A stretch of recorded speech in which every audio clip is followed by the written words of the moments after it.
오늘부터 디모데전서를 설교합니다. 디모데전서와 함께 앞으로 이어서 설교할 디모데후서, 디도서, 그리고 빌레몬서를 합쳐서 목회서신이라 부릅니다. 모두 바울이 쓴 편지입니다. 우리는 바울이 7 교회에 쓴 편지를 지금까지 살펴보았습니다. 바울은 로마, 고린도, 갈라디아, 에베소, 빌립보, 골로새, 그리고 데살로니가 교회에 편지를 통하여 복음을 증거했습니다. 또한 교회가 아닌 3명의 목사, 디모데, 디도, 그리고 빌레몬에게 편지를 보냅니다. 그러면 바울은 왜 교회가 아닌 목사 개인에게 편지를 보낸 것이며, 또한 개인에게 보낸 편지를 성경에 남기어 모든 성도에게 편지의 내용을 밝힌 것인가요? 그 이유는 성도를 사꾼으로부터 보호하기 위함입니다. 하나님은 목사에게 명하신 목회의 내용을 성도 모두에게 알게 하십니다. 그 이유는 목사가 거짓말을 하는지 아닌지를 성도들이 분별케 하기 위함입니다. 하나님은 이 땅에 수많은 사꾼, 목사로부터 성도를 보호하시려고 목회 서신을 주신 것입니다. 신약 성경은 4편의 복음서, 1편의 역사서인 사도행전, 그리고 바울이 7 교회에 전한 9편의 교회 서신, 바울이 3명의 목사에게 전한 4편의 목회 서신, 그리고 바울 이외에 사도 5명이 쓴 8편의 교회 서신과 마지막으로 예언서인 요한계시록까지 27권으로 구성되어 있습니다. 목회 서신을 제외한 다른 성경에 대해서는 우리는 이미 하나님의 말씀을 들은 상태입니다. 이제 마지막으로 목회 서신만 남았습니다. 우리는 이제껏 들은 신약의 말씀을 목회 서신을 통해서 진위를 확인하는 자리에 온 것입니다. 제가 이제껏 설교한 모든 내용이 앞으로 설명할 목회 서신과 다르다면 저는 사꾼입니다. 우리의 주변에는 많은 교회와 목사들이 있습니다. 이러한 교회와 목사의 공통점은 성경을 진리라고 하면서 전하는 겁니다. 겉으로 보면 성경을 전하는 모습이 같습니다. 그러나 성경으로 다른 복음이 아닌 것을 전하는 일이 있다고 성경은 말씀하고 있습니다. 그리고 목회 서신을 주셨습니다. 그 이유는 목회 서신을 통하여 진리의 여부를 분별하라는 하나님의 은혜인 것입니다. 목회 서신의 설교를 들으시는 동안에 더욱 집중해 주시기 바랍니다. 목회 서신의 하나라도 반드시 아셔서 자신에게 들리는 그 성경에 대한 해석이 맞는 것인지 틀린 것인지를 분별하셔야 합니다. 목회 서신의 설교가 마치는 날에 지난날 하나님이 우리에게 주신 진리가 참이었는지 거짓이었는지가 판명될 것입니다.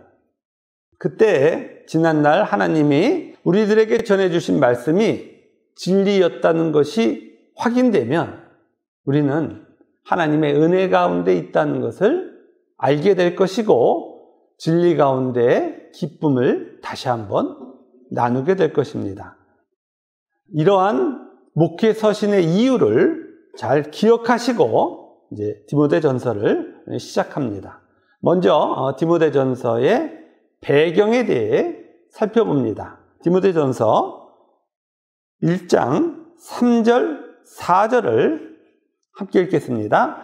내가 마게도냐로 갈 때에 너를 권하여 에베소에 머물라 한 것은 어떤 사람들을 명하여 다른 교훈을 가르치지 말며 신하와 끝없는 족보에 몰두하지 말게 하려 함이라. 이런 것은 믿음 안에 있는 하나님의 경륜을 이름보다 도리어 변론을 내는 것이라. 아멘. 사도행전 28장에 의하면 바울은 로마의 감옥에 갇힙니다. 그러나 바울의 사역은 로마의 감옥에서 끝난 것이 아닙니다. 감옥에 갇힌 지 2년 후에 바울은 석방되었고 교회를 살피기 위해서 다시 선교 여행을 떠납니다. 이때 디모데와 함께 하였고 에베소까지 갑니다. 에베소에서 바울은 마게도니아로 가게 되었고 에베소 교회에 디모데를 남깁니다. 그리고 이후에 바울은 디모데에게 편지를 전했습니다. 이 편지가 디모데 전서입니다.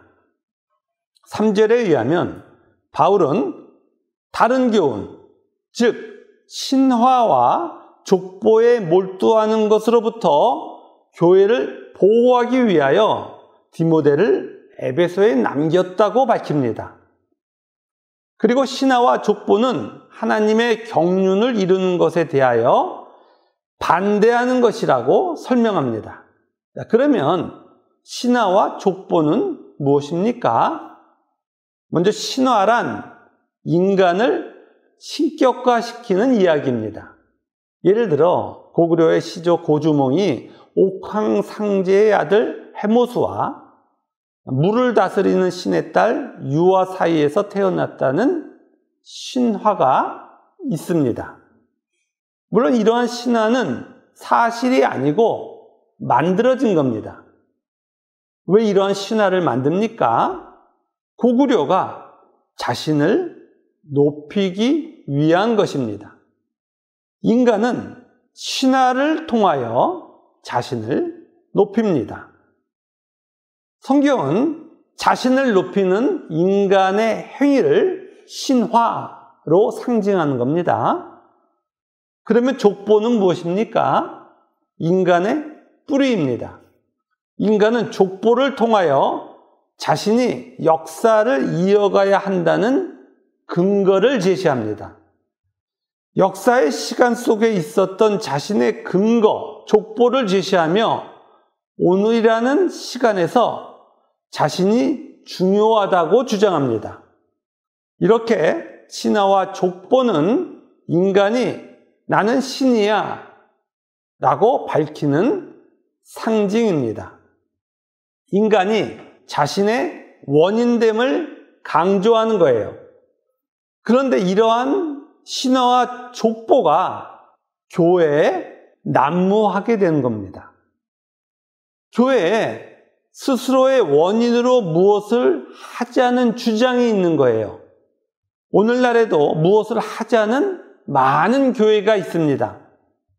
그러나 명심하셔야 될 것은 교회는 무엇을 하는 곳이 아닙니다. 교회는 하나님이 부르셔서 구원을 받은 자들이 모이는 곳이에요. 이들이 모여서 하나님이 이루신 구원과 이루고 계신 구원, 그리고 궁극적으로 이루실 구원을 공유하는 거예요. 그런데 하나님이 이루시는 것이 아닌 인간의 행위로 채우는 일이 일어납니다. 신화와 족보를 주장하는 거예요. 하나님은 이러한 인간의 행위로 교회가 더러워지는 것을 막으시기 위해서 디모데로 대표되는 목사를 교회에 두십니다. 또한 하나님이 목사에게 명령하신 내용을 성도들이 보게 하여 인간의 원인됨을 주장하는 자에게서 보호해 주십니다. 디모데 전서를 비롯한 목회 서신이 우리에게 전해진 것이 사꾼으로부터 교회를 보호하시기 위한 것임을 다시 한번 명심해 주시기 바랍니다.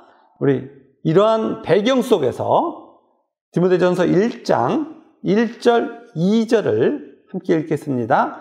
우리 구주 하나님과 우리 소망이신 그리스도 예수의 명령을 따라 그리스도 예수의 사도된 바울은 믿음 안에서 참 아들 된 디모데에게 편지하노니 하나님 아버지와 그리스도 예수 우리 주께로부터 은혜와 긍휼과 평강이 내게 있을지어다. 아멘. 하나님을 구주, 구원주로 소개합니다. 그리고 그리스도 예수를 성도의 소망으로 설명합니다. 하나님이 구원하신 하나님의 자녀들의 소망이 예수이고 예수와 연합되는 것임을 밝히고 있는 거예요. 그리고 바울은 우리 구주 하나님과 우리 소망이신 그리스도 예수의 명령을 따라 그리스도 예수의 사도가 되었다고 자신을 소개합니다. 그리스도 예수의 사도란 그리스도 예수의 명령을 수행하는 자입니다. 그러면 바울은 예수님의 어떠한 명령을 수행했습니까? 교회를 구원하시려는 예수님의 뜻을 수행한 것입니다. 이렇게 예수 그리스도의 뜻을 이행하는 바울은 믿음 안에서 참 아들 된 디모데에게 편지를 썼습니다. 디모데를 믿음 안에서 참 아들이라고 부릅니다. 이러한 표현을 통해서 디모데가 바울을 대신하고 있음을 가리킵니다. 그리고 디모데에게 그리스도 예수 우리 주께로부터 은혜와 긍휼과 평강이 있을 것이라고 축복합니다. 평강은 하나님과의 연합이에요. 따라서 1절, 2절을 통하여 구원주이신 하나님은 예수님을 통하여, 예수님은 바울을 통하여, 그리고 바울은 디모데를 통하여 교회의 구원을 이루고 계심을 전하고 있어요. 하나님의 은혜와 긍휼이 하나님의 구원을 이루는 종, 목사와 함께함을 표현하는 거예요. 바울은 축원을 통하여 자신을 대신해서 에베소 교회를 목회하는 디모데에게 예수님이 교회를 목회하는 것과 동일한 역사가 있을 것이라고 전합니다. 그렇습니다. 교회는 오직 그리스도 예수의 주권 안에 있습니다. 그리고 목사는 그리스도 예수의 종이에요. 너무나도 명확한 사실이에요. 그럼에도 불구하고 교회에서 신화와 족보가 판을 치는 일들이 일어납니다. 자, 그러면 어떤 방식으로 신화와 족보가 판을 칩니까? 1장 5절부터 7절까지를 우리 함께 읽겠습니다. 이 교훈의 목적은 청결한 마음과 선한 양심과 거짓이 없는 믿음에서 나오는 사랑이거늘 사람들이 이에서 벗어나 헛된 말에 빠져 율법의 선생이 되려 하나 자기가 말하는 것이나 자기가 확증하는 것도 깨닫지 못하는도다. 아멘. 교훈의 국어사전적 정의는 앞으로의 행동이나 생활의 지침이 될 만한 것을 가르치는 것입니다. 하나님이 하나님 자녀에게 주신 성경도 하나님 자녀들이 하나님의 뜻을 쫓아가도록 가르칩니다. 그러면 성경은 무엇을 가르칩니까? 구원을 가르칩니다. 성경이 구원을 설명하고 있는 거예요. 이러한 성경의 교훈의 목적과 달리 교회에서 스스로 율법의 선생이라 생각하는 자들이 신화와 족보로 교회를 어지럽힙니다. 거듭 말씀드리지만 하나님은 성경을 통하여 하나님 자녀를 구원으로 인도하시는 거예요. 그것을 교훈이라는 거예요. 국어사전적 정의로 율법의 선생이 되는 게 아니에요. 전적으로 타락했었던 하나님 자녀들이 구원을 받고 성경의 말씀을 대하면 자신의 죄를 보게 돼요. 또한 자신의 죄에도 불구하고 하나님이 얼마나 자신을 사랑하고 있는지, 자신을 구원하신 하나님의 능력은 얼마나 큰 것인지 하나님을 알게 되고, 하나님이 자신을 하나님 앞에 설 수 있는 자로 변화시켜 준다는 사실을 알게 됩니다. 이러한 변화 가운데 있는 하나님 자녀의 모습을 5절에서 청결한 마음, 선한 양심, 거짓이 없는 믿음으로 나는 사랑이라고 설명합니다. 여기서 마음은 존재의 내적 영역을 말합니다. 이러한 마음이 청결하다는 것은 죄로 인하여 더러워졌기에 하나님이 거하실 수 없었던 존재가 구원으로 인하여 하나님이 거하실 수 있게 되었음을 가리킵니다. 또한 양심은 옳고 그름을 정하는 영역이에요. 모든 인간이 죄인이어서 모든 인간의 양심은 악합니다. 하나님의 뜻은 기뻐서 행하라고 하고 하나님 뜻이 아니면 싫어서 하지 않으라고 명하는 양심을 피조물인 인간이 가지고 있어야 합니다. 그러나 하나님을 반역한 인간은 하나님 뜻 대신에 자신의 뜻을 행하라는 악한 양심을 취합니다. 모두가 악한 양심을 갖고 있는 거예요. 그럼에도 불구하고 인간들은 뭐라고 이야기해요? 자신의 양심을 따라 살면 선하다고 해요. 모든 인간이 이렇게 끔찍한 악한 자인 거예요. 모든 인간이 죄인이기 때문에 일어나는 일입니다. 교회 안에서 양심을 따라 행하는 것이 선이라고 하는 오류가 너무나 팽배해 있습니다. 디모데전서는 양심을 따라, 인간의 악한 양심을 따라 행하는 것은 악이라고 말씀하고 있으며, 그 양심이 하나님의 뜻이 기준이 되는 선한 양심으로 바뀌는 것이라고 설명합니다. 하나님 자녀만이 양심이 선하게 바뀌고 있는 거예요. 또한 구원을 받은 하나님의 자녀는 거짓이 없는 믿음이 생깁니다. 거짓이 없는 믿음에 대해서 이해하려면 거짓이 있는 믿음을 생각하는 것이 도움이 됩니다. 거짓이 있는 믿음이란 하나님과 끊어진 자가 스스로 자신이 믿음이 있다고 주장하는 거예요. 신화와 족보를 주장하는 자들은 모두 자신이 믿음이 있다고 주장해요. 그래서 그 믿음을 성경은 거짓이 있는 믿음이라고 설명하는 거예요. 반면에 거짓이 없는 믿음이란 인간 스스로 주장하는 믿음이 아니라 하나님이 만들어주신 하나님에 대한 신뢰를 말합니다. 하나님과의 관계가 회복된 신자의 상태를 가리켜요. 이러한 청결한 마음, 선한 양심, 그리고 거짓이 없는 믿음에서 하나님 나라의 사랑이 나옵니다. 그 마음이 청결한지, 양심이 선한지, 그 믿음이 거짓이 없는 것인지 무엇을 보면 안다고요? 그것으로부터 하나님 나라의 사랑이 나온다고요. 구원 안에서 비로소 하나님과 사랑하는 존재가 된 거예요. 반면에 자신이 신이 되려는 자는 성경을 동원하여 율법의 선생이 되려 합니다.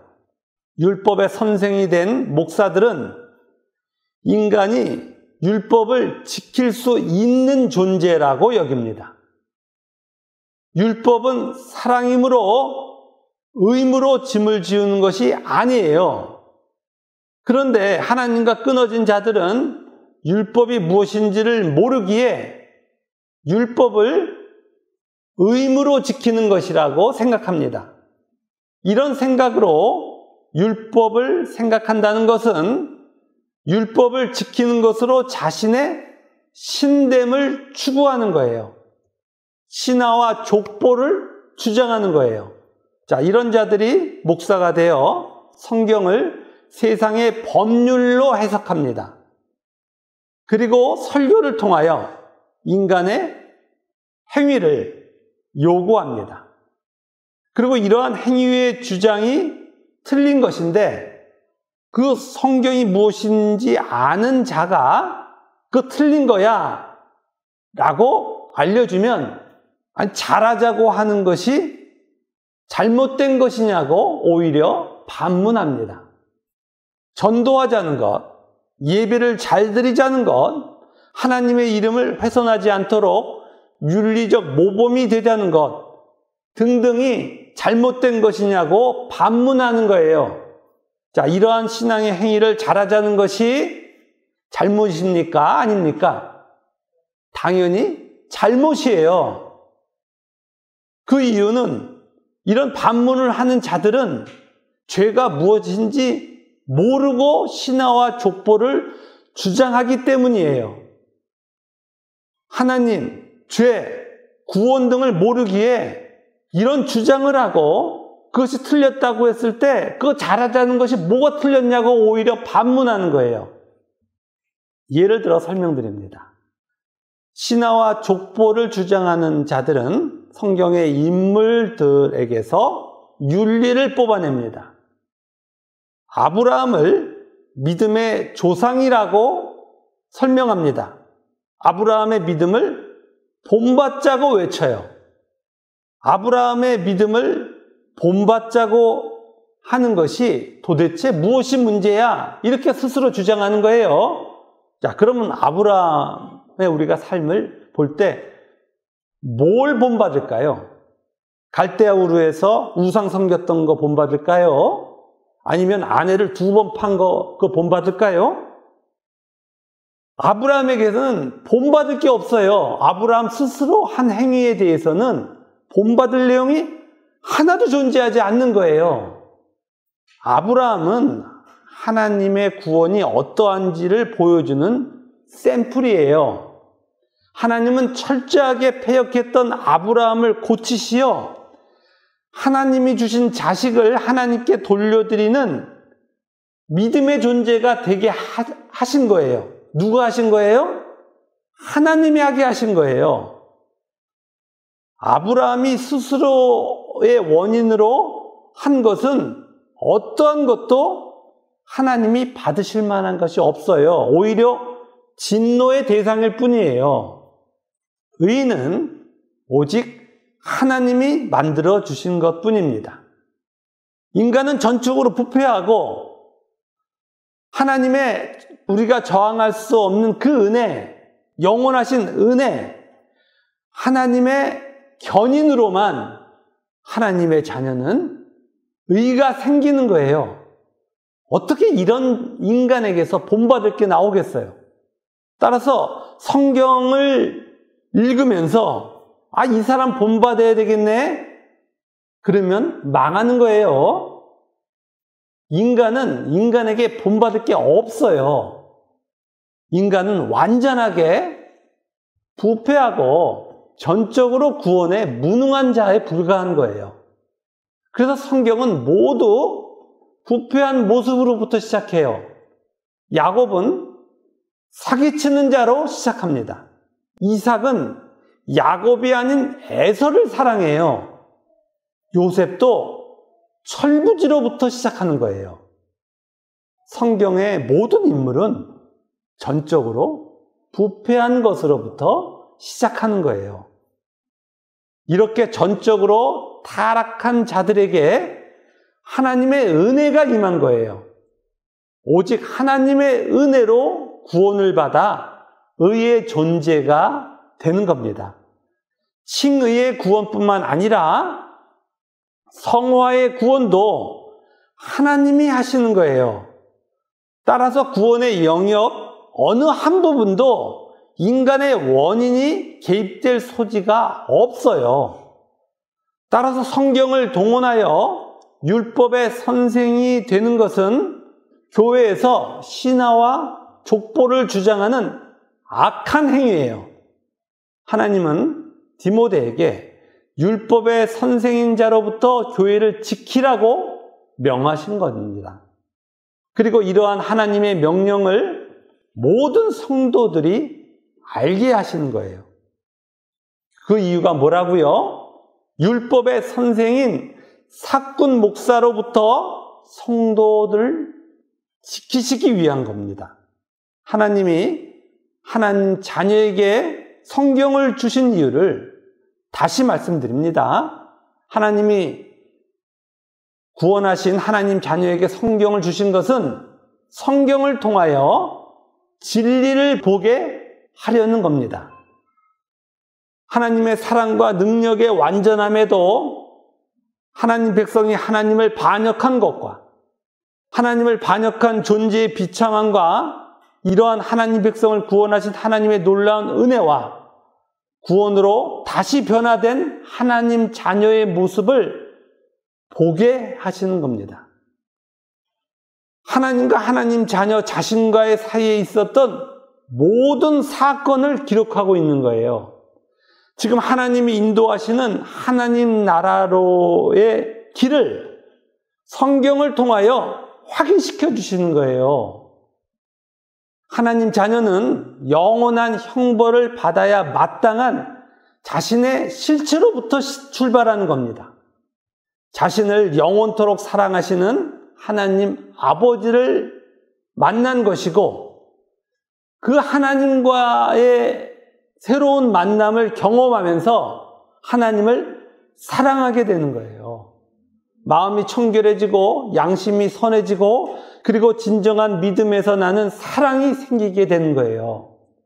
마음이 청결해지자, 양심이 선해지자, 거짓이 없는 믿음을 갖자 이런 얘기하면 안 되는 거예요. 그렇게 얘기하면 율법의 선생이 되는 거예요. 어느 누구가 스스로 마음이 청결해지고 양심이 선해질 수가 있겠어요? 하나님이 만드신 것을 자기가 할 수 있다고 그러면 어떻게 하는 거예요? 신화와 족보를 주장하는 거예요. 사랑해야 한다는 의무가 아니라 하나님의 영원하신 사랑을 알고 진정한 사랑이 생기는 거예요. 그럼에도 불구하고 하나님을 종으로 삼아 자신의 욕망을 이루고자 하는 자들이 율법을 세상의 법률과 같이 취급합니다. 성경을 처음부터 끝까지 수도 없이 읽었대요. 수백 번 읽고 다 외운대요. 그런데 자신의 그 주장, 성경을 그렇게 잘 안다고 하는 그 주장으로부터 뭘 하자 이러면 어떻게 되는 거예요? 사꾼인 거예요. 인간은 아무도 스스로 뭘 할 수 있는 존재가 아니에요. 성경에 나오는 모든 개념은 세상의 개념과 달라요. 우리가 지난 시간 데살로니가 전후서를 통하여 확인한 것 하나를 다시 설명합니다. 일이 무엇입니까? 세상은 자신의 원인을 동원하여 결과를 얻어나는 행위를 일이라고 그래요. 성경은 고난을 통하여 하나님과 바른 관계를 갖게 된 의가 하나님을 표현하는 것을 일이라고 해요. 인간이 하나님 나라의 일을 스스로 할 수 있습니까? 없어요. 하나님이 만들어 주셔야 할 수 있는 거예요. 그래서 무엇이 필요하다고 성경이 말씀하고 있습니까? 고난이 필요하다는 거예요. 고난이 뭐예요?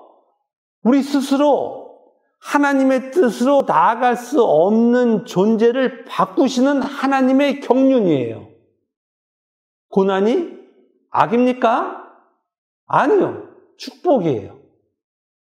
세상의 개념은 하나님 나라에 아무것도 없어요. 이 세상은 무엇이 안식입니까? 일하다 보니까 지치죠. 자기가 자기 원인을 동원해서 무엇을 얻어내려고 하는 이 시도가 너무 힘든 일이잖아요. 그러니까 자꾸 뭐 하고 싶어요? 쉬고 싶어요. 그걸 안식이라고 그래요. 성경은 무엇을 안식이라고 그래요? 일에 대한 만족을 안식이라고 그래요. 세상은 잠이 있습니다. 하나님 나라에 잠이 있어요? 없어요? 없어요. 그 만족을 누리는데 갑자기 잠은 어떻게 해요? 그것으로 너무 기쁜데 갑자기 하나님이 좀 자. 이러시면 어떻게 해요? 그런 일이 있을 수 있겠습니까? 없어요. 근데 이 세상에서 잠이 없으면 어떻게 돼요? 다 죽어요. 잠이 모자라서 죽습니까? 아니요. 힘들어서 죽어요. 세상의 개념은 하나님 나라에 아무것도 없어요.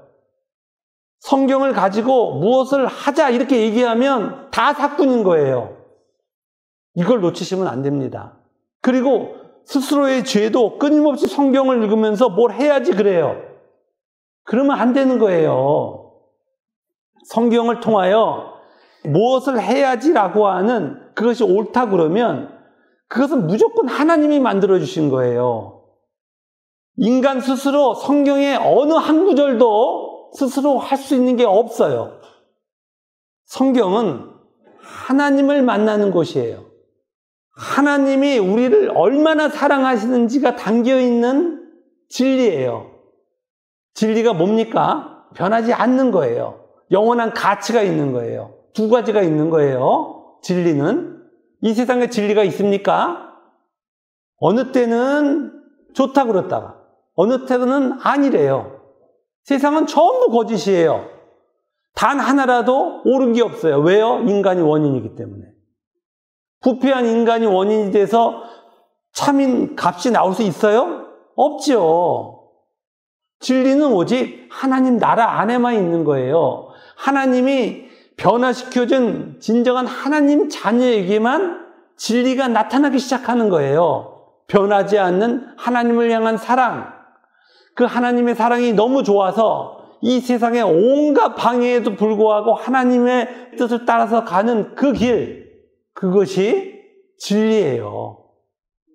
율법의 선생이 되고자 하는 자가 무엇인지를 디모데전서는 알려주고 있습니다.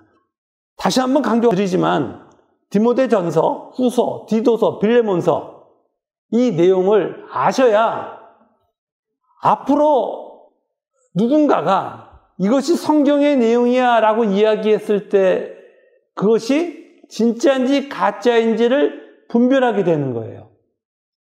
하나님이 왜 우리들에게 디모데 전서, 후서, 디도서, 빌레몬서를 마지막에 설교하게 하셨습니까?